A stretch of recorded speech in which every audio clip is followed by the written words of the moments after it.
양소영 변호사의 상담소, 양담소를 찾아주신 여러분 환영합니다. 양소영입니다. 해군으로 근무하는 한 남성은 사무실에서 부하 여직원의 손등 부분을 문지른 행위로 기소됐습니다. 여직원의 손등에 그림이 있었는데요. 남성은 이게 뭐냐며 약 10초가량 문지른 혐의입니다. 1, 2심 재판부는 남성의 행동은 손등 부위에 그림을 지우라는 의미일 뿐 여직원의 성적 자유를 침해하는 정도는 아니라고 보고 남성에게 무죄를 선고했는데요. 대법원도 같은 판단을 내렸을까요? 법무법인 승인 양소영 변호사입니다. 네, 여성 부하 직원의 손등을 엄지로 10초간 문지른 행위를 한 직장 상사에 관한 사건입니다. 1, 2심은 무죄로 판단을 했는데요. 대법원은 달랐습니다. 성적인 의도가 있는 추행으로 볼 수 있다고 판단을 했습니다. 대법원은 성폭력 범죄 처벌 등에 관한 특례법 위반, 업무상 위력에 의한 추행 혐의로 기소된 A씨의 상고심에서 무죄를 선고한 원심을 깨고 사건을 고등군사법원으로 돌려보냈습니다. 대법원 재판부는 여직원 B씨가 사건 이전에도 A씨의 성희롱적 언동이 많아서 힘들었다고 진술한 점, 당시 사무실에 A씨와 B씨 둘만 있었던 점 등을 근거로 A씨의 행동에 성적인 의도가 있다고 판단을 했다고 합니다. 재판부는 남성 A씨의 행위는 피해자의 의사에 반해서 이루어진 것일 뿐만 아니라 피해자의 성적 자유를 침해하는 유형력의 행사라면서 성적 수치심이나 혐오감을 일으키게 할 수 있는 추행행위라고 판시를 했습니다.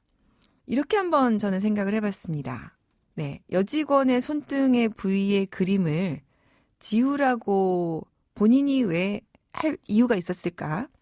그리고 지우라고 하면 말로 하면 되지 왜 본인이 직접 지울 필요가 있었을까? 이렇게 생각을 하면은 쉽게 생각해 볼 수가 있겠죠. 자, 우리 모두 그렇게 이제는 생각해야 될 것 같습니다. 자, 타인의 신체에 대해서 특별한 이유가 없으면 우리가 터치할 필요가 없겠죠. 그리고 상대방에 대해서 어떠한 행동을 얘기할 필요가 있다면 말로 하면 됩니다. 본인이 직접 신체적 접촉을 할 이유는 없을 것 같습니다. 특히나 요새는 동성 간에도 그런 불필요한 접촉에 대해서 불쾌감을 느끼고 여기에 대해서 항의를 하는 경우, 우리 지난번에 양담소에서도 한번 군에서 불필요한 터치에 대해서 성적 불쾌감을 느끼는 경우 한번 저희가 얘기를 했었죠. 자, 동성 간에서도 이런 것들을 느끼고 있는데 당연히 이성 간에는 더 주의를 해야 될 것 같습니다. 최근에 대법원에서 계속해서 이러한 판결들, 특히나 원심을 깨고 돌려보내는 판결들을 지속적으로 지금 메시지를 내고 있습니다. 대법원에서. 자, 피해자의 의사를 중심으로 해서 유형력 여부, 추행 여부를 판단하고 있습니다. 자, 이렇게 사회적으로 이제는 이 방향으로 가야 된다고 하는 대법원의 메시지, 이제 우리가 다 유의해야 될 것 같습니다. 양담소에서 함께 나눠볼 법률 궁금증이 있으시다면 YTN 라디오 양소영 변호사의 상담소 홈페이지에 남겨주시면 됩니다. 화나고 답답하고 억울한 당신의 법률 고민 함께 풀어볼게요. 네, 오늘은 이호동 변호사님과 함께 하겠습니다. 변호사 안녕하세요. 네, 안녕하세요. 네, 우리 이호동 변호사님 양담소 첫 출연이세요. 청취자 여러분께 소개 좀 부탁드리겠습니다. 네, 저는 수원 광교에서 개업 변호사로 열심히 활동하고 있는 이호동 변호사라고 합니다. 네, 변호사님 성함처럼 인상이 너무 좋으세요. 감사합니다. 그런 말씀 많이 들었습니다. 그런 말씀 많이 근데 이렇게 밉지가 않죠. 네, 인상이 정말 좋으십니다. 감사합니다. 이게 보이는 라디오였으면 아마 청취자분들도 다들 그렇게 생각하셨을 것 같아요.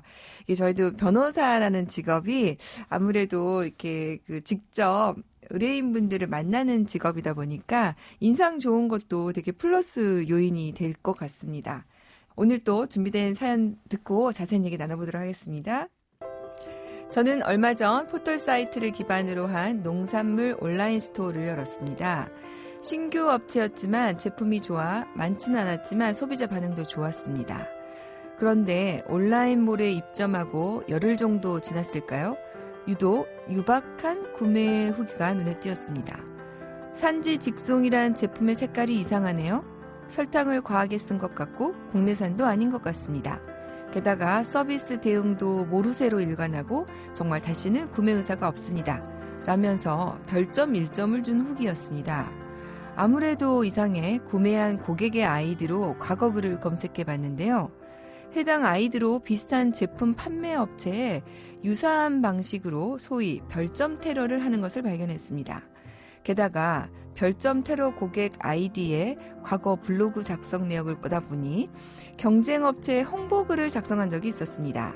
아무래도 의도적으로 별점 테러를 한 것 같은데요. 저는 어떻게 대처를 해야 될까요? 정말 이런 경우 있을 수 있어요. 저도 가끔 의심되는 거 당하는 경우 있거든요. 네.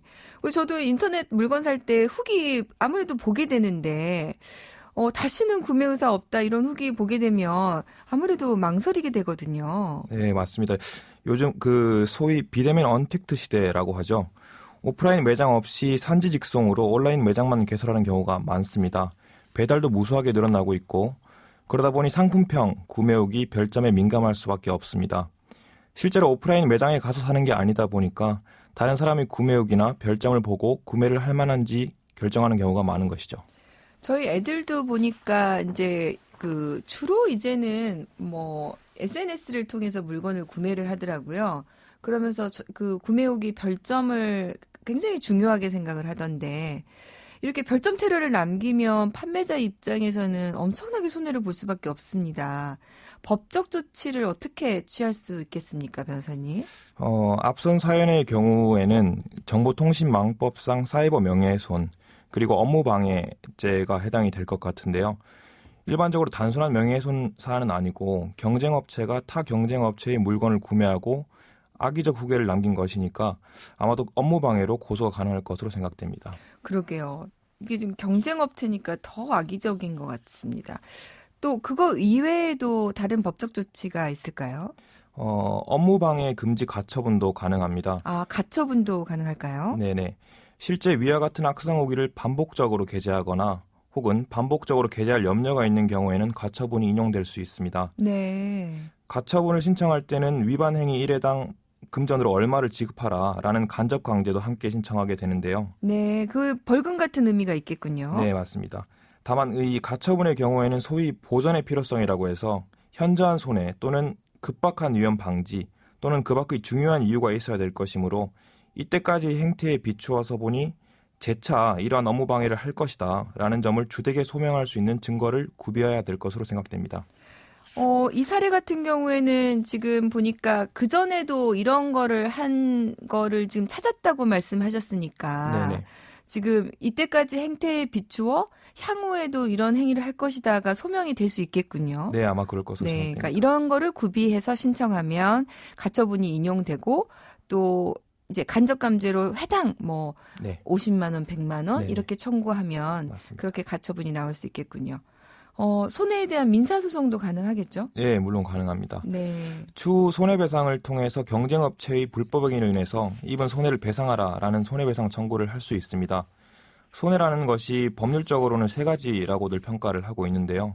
소위 말해서 이 사건으로 인해서 발생한 직접적인 손해인 적극손해, 그리고 이 사건으로 인해서 벌돈을 못 벌었다 하는 소극손해, 그리고 네. 정신적 위자료 이렇게 세 가지로 구성이 됩니다. 다만 실제로 이러한 류의 손해배상 사건에서는 입증이 난해한 경우가 상당히 많습니다. 사실은 이제 손해배상이 제일 어려운 게 이제 금액을 특정하는 게 제일 어렵죠. 네, 맞습니다. 그리고 이게 경쟁업체의 악성 후기로 인해서 우리 매출에 타격이 입었는지 혹은 입었다면 그 금액이 얼마나 큰지, 예를 들어서 환불이 다수 발생했는지 그러한 사실이 있을 수도 있고 혹은 없을 수도 있고요. 있다고 하더라도 이 사건과 인과관계가 있는지 없는지에 대해서 입증하기 상당히 난해합니다. 그러니까 저희가 이제 소송하면서 참 이 점이 어려운 게 그러니까 실제로 변호사님 말씀하신 것처럼 이 부분을 사실은 이제 손해 본 사람이 이제 입증을 해야 되는 부분 때문에 입증 책임이 구체적으로 손해액도 입증을 해야 되고 인과관계도 입증을 해야 되고 이런 부분이 있어서 참 어렵습니다. 또 다른 어떤 점들이 손해배상 받는데 힘든 점이 좀 있습니까? 방금 말씀하셨던 것처럼 기본적으로 입증 책임이 원고에게 있으니까 그런 부분이 난해한 부분도 있고요. 아까 말씀하셨던 것처럼 금액도 사실은 입증하기가 상당히 어렵습니다. 그러면은 뭐 다른 방법은 없습니까? 이런 경우에는 앞서 말씀드렸던 업무방해 고소 절차에서 형사조정이라는 절차를 통해서 손해금을 전보받는 것이 상당히 현명한 방법이라고 저는 생각이 됩니다. 아, 네. 그런 방법이 있군요. 네네. 담당 이 수사관이나 혹은 주임검사께 손해가 막대하다는 점을 잘 어필을 하시고 형사조정 절차에서 경쟁업체의 피의자와 형사합의금 명목으로 손해를 전보하는 것이 타당한 것으로 생각됩니다. 최근에 이게 이제 형사 조정 절차가 도입이 됐는데 이게 좀 활성화가 돼 있습니까? 아마 이런 사건 같은 경우에는 우선 형사 조정 절차로 통상 우리 고소인께서 원하게 되면은 조정 절차로 회부를 하는 것으로 되어 있고, 네. 그렇게 되기 때문에 요즘 뭐 상당히 활발하게 이용하고 있는 것으로 알려져 있습니다. 그러면은 이제 사건을 만약에 업무방해로 고소를 해서 수사를 받으면서 주임 검사에게 형사 조정 절차로 진행을 해달라 이렇게 요청을 하면 됩니까? 네, 그렇습니다. 네, 그러면은 그 조정 절차에서 이 손해에 대한 얘기를 하고 그게 이제 합의가 되면 고소도 취하하고 이렇게 조정이 되는 겁니까? 아마 뭐 처벌 불원 의사를 피의자 측에서는 원할 것으로 생각이 되고 그 부분 같은 경우는 적절하게 판단을 해서 진행하시면 될 것 같습니다. 그러니까 마치 민사에서 조정을 하는 것처럼 네. 형사에서도 그렇게 조정하는 제도군요. 네, 맞습니다. 네. 사실은 이제 우리가 형사 사건을 진행하는 경우에 대부분은 이제 이게 꼭 형사 처벌을 받기 위해서라기보다는 이러한 피해를 이제 더 이상 발생하지 않기 위해서 형사 고소를 하시는 목적이 있는 경우도 있기 때문에 네. 일부 형사 조정 절차가 또 유용한 경우가 있는 것 같습니다. 네, 그런데 이 사건이 거기에 좀 적합하게 보이는군요. 네네. 네. 실제로 변호사님도 이런 사건으로 성공하신 경우가 있으십니까? 네, 제가 이 비슷한 사건을 맡은 적이 있었는데요. 형사 소송 절차에서 사실 이게 돈으로 손해금을 전보 받는다고 하더라도 이미 막심한 손해가 발생했거나 향후 이 사건 때문에 점차 또 발생할 가능성이 있기 때문에 사실관계를 우선 피의자에게 인정을 하고 네. 그 해당 업체의 홈페이지에 사과문을 게시하는 등의 조건을 부과해서 그렇게 형사소송 절차를 마무리한 적이 있습니다. 그게 좀 더 빨리 구체적으로 해결책이 될 수도 있겠군요. 네. 네. 오늘 현실적으로 굉장히 많이 일어날 수 있는 사례에 대해서 우리 이호동 변호사님과 함께 살펴봤습니다. 오늘 변호사님 도움 말씀 감사합니다. 네, 감사합니다. 양소영 변호사의 상담소 양담소는 내일 또 문을 엽니다. 끝곡 존박 이상한 사람 들려드릴게요. 양소영이었습니다.